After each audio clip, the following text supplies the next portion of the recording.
हर्षित महतारी मुनि मनहारी अद्भुत रूप विचार लोचन अभिरामा तनु घनश्यामा निज आयुध भुज चारि भूषण बनमाला नयन विशाला शोभा सिंधुकरा कहती कर जोरी स्तुति तोरी कहीं विधि करो अनंता माया गुण गाना वीर रमाना वेद पुराण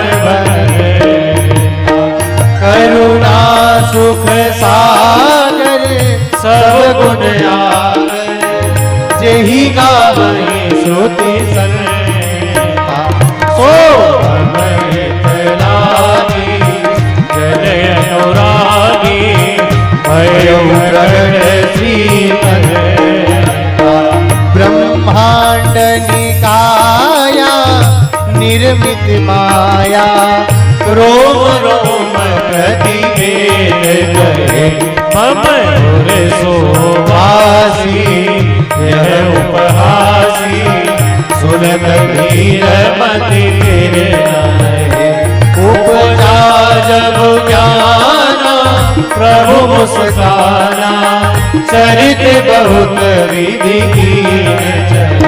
कहीं कथा सुहाई बात बुझाई जिस प्रकार सुत प्रेम माता पुन मोरी सोवती डोरी तजहु कात सुनीला अति प्रिय शीला यह सुख पर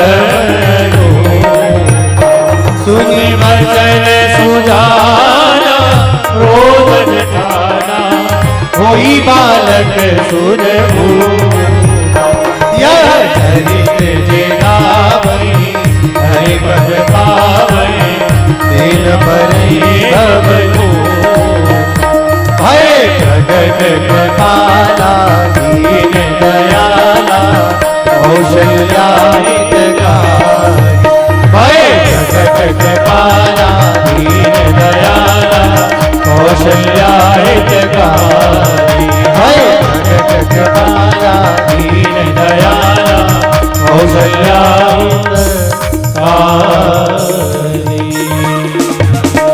कौशल्या हितकारी विप्रधेनु सुर संतहित लीन मनुजे अवतार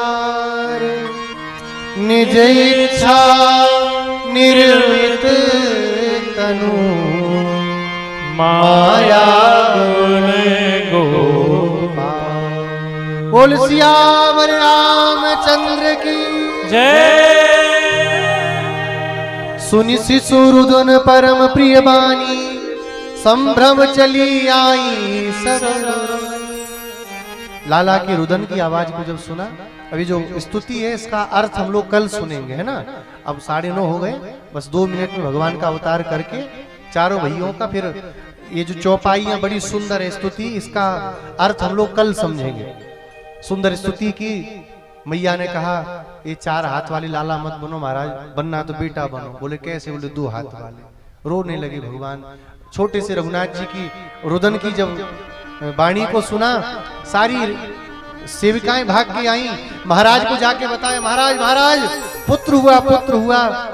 प्रेम मगन परम प्रेम मन पुलक शरीरा, चाहत उठन करत मति धीरा।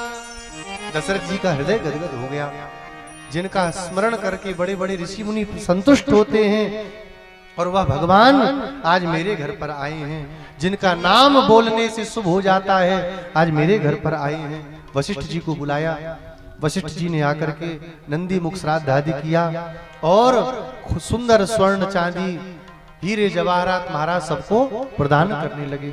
इधर भगवान के जन्म के एक दिन बाद, भगवान का जन्म कब हुआ? 9वीं तिथि में, मध्याह्न काल में, कर्क लग्न में और पुनर्वसु नक्षत्र में, 10वीं तिथि में और पुष्य नक्षत्र में माता कैकेयी के गर्भ से कैकेयी सुता सुमित्रा दो सुंदर सुत जनमत भैऊ। माता कैकेयी के गर्भ से एक सुंदर बालक का जन्म हुआ और उसके बाद में 10वीं तिथि में ही आश्लेषा नक्षत्र में, चारों भैया एक साथ पैदा नहीं हुए, फिर छोटा बड़ा कैसे मानोगे? राम जी बड़े कैसे? क्योंकि एक दिन पहले पैदा हुए। 9वीं तिथि पुनर्वसु नक्षत्र में राम जी का जन्म हुआ। अगले दिन 10वीं तिथि में पुष्य नक्षत्र में श्री भरत जी का जन्म हुआ और 10वीं तिथि में पुष्य नक्षत्र बीत करके जब आश्लेषा नक्षत्र आया, वाल्मीकि रामायण में इसका वर्णन है, आश्लेषा नक्षत्र में माता सुमित्रा के गर्भ से 2 लालाओं का जन्म हुआ। और जब सुन करके सारे के सारे अयोध्यावासी आनंद में भर गए और सुंदर भगवान के दर्शन करके और सुंदर सुंदर आकर के बधाइयां गाने लगे।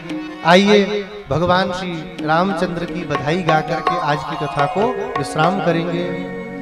अरे जन्मे है चारों भैया, जय हो। अब देखो, जो ताली नहीं बजावे और भजन नहीं गावे, समझ जाना रावण के घर वाला, कभी कष्ट हो रहा नहीं गा रहा। और जितने अयोध्या वाले, राम जी के पक्ष वाले, सब लोग प्रेम से दोनों हाथ खोल के आराम से, अरे जन्मे है चारों भैया अब